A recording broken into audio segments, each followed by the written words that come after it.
നമസ്കാരം, ഞാൻ ഡോക്ടർ മായ പീതാംബരൻ, ഗാസ്ട്രോന്ററോളജിസ്റ്റും ഹെപ്പറ്റോളജിസ്റ്റുമാണ്. ഇന്ന് ഞാൻ സംസാരിക്കാൻ ഉദ്ദേശിക്കുന്നത് കുട്ടികളിൽ ഉണ്ടാവുന്ന പാൻക്രിയാസ് രോഗത്തെക്കുറിച്ചാണ്. വയറിനുള്ളിൽ സ്ഥിതി ചെയ്യുന്ന ഒരു അവയവമാണ് പാൻക്രിയാസ്. ദഹന പ്രക്രിയയ്ക്ക് ഉതകുന്ന പാൻക്രിയാറ്റിക് ജ്യൂസ്, പാൻക്രിയാറ്റിക് എൻസൈംസ് മുതലായവയൊക്കെ ഉണ്ടാക്കുന്നത് പാൻക്രിയാസ് ആണ്. അതുപോലെ തന്നെ നമ്മുടെ ശരീരത്തിലെ പഞ്ചസാരയുടെ അളവ് നിയന്ത്രിക്കുന്ന പല ഹോർമോൺസായ ഇൻസുലിൻ, ഗ്ലൂക്കോഗൺ മുതലായവയൊക്കെ ഉണ്ടാക്കുന്നത് പാൻക്രിയാസ് എന്ന ഗ്രന്ഥിയിൽ നിന്നാണ്. ഈ പാൻക്രിയാസിന് കുട്ടികളിൽ പലതരത്തിലുള്ള അസുഖങ്ങൾ ഉണ്ടാവും. അതിലൊന്ന് പാൻക്രിയാറ്റൈറ്റിസ് എന്ന് പറയും. അതായത് പാൻക്രിയാസിന് നീർക്കെട്ടുണ്ടാവുന്ന ഒരു അസുഖമാണത്. അത് പൊടുന്നനെ ഉണ്ടാവുന്ന പാൻക്രിയാറ്റൈറ്റിസിനെ അക്യൂട്ട് പാൻക്രിയാറ്റൈറ്റിസ് എന്ന് പറയും. എന്നാൽ അത് ഒരു പൊടുന്നനെ ഉണ്ടാവുന്ന അക്യൂട്ട് പാൻക്രിയാറ്റൈറ്റിസ് പലതവണ ഉണ്ടായാൽ അതിനെ റെക്കറന്റ് പാൻക്രിയാറ്റൈറ്റിസ് എന്ന് പറയും.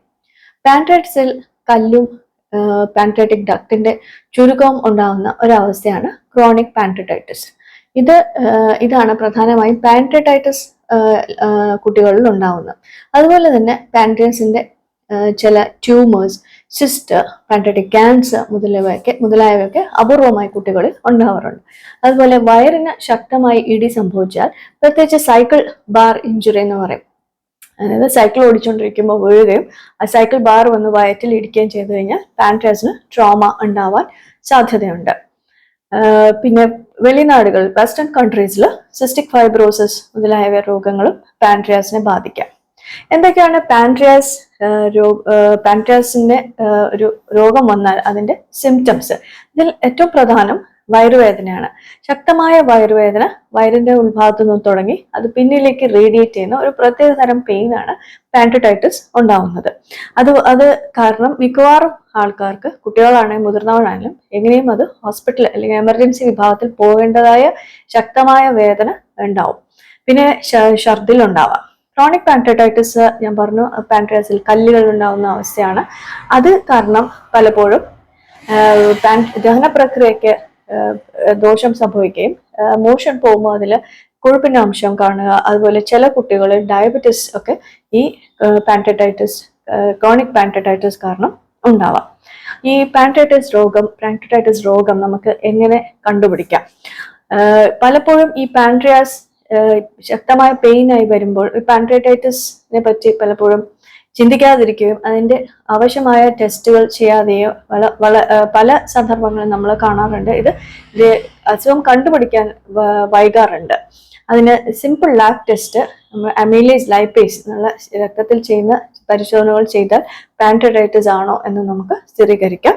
അതുപോലെ നമുക്ക് ചില അൾട്രാസൗണ്ട് സ്കാന്, CT സ്കാൻ ഒക്കെ ചെയ്തു കഴിഞ്ഞാൽ പാൻക്രിയാറ്റിക് രോഗം ഉണ്ടോയെന്നും, അത് പാൻക്രിയാറ്റൈറ്റിസ് ആണോ, പാൻക്രിയാറ്റിക് ട്യൂമർ ആണോ, പാൻക്രിയാറ്റിക് ട്രോമ അതായത് പാൻക്രിയാറ്റിന് ക്ഷതം സംഭവിച്ചതാണോ മുതലായ കൂടുതൽ ഡീറ്റെയിൽസ് നമുക്ക് ഒരു CTO MRCPO ചെയ്താൽ അറിയാൻ പറ്റും. എന്തൊക്കെയാണ് ഇതിന് ലഭ്യമായ പ്രസന്റ്ലി നമ്മൾ ഇപ്പോഴത്തെ കാലത്ത് എന്തൊക്കെ ചികിത്സാ മാർഗങ്ങൾ ലഭ്യമാണ്?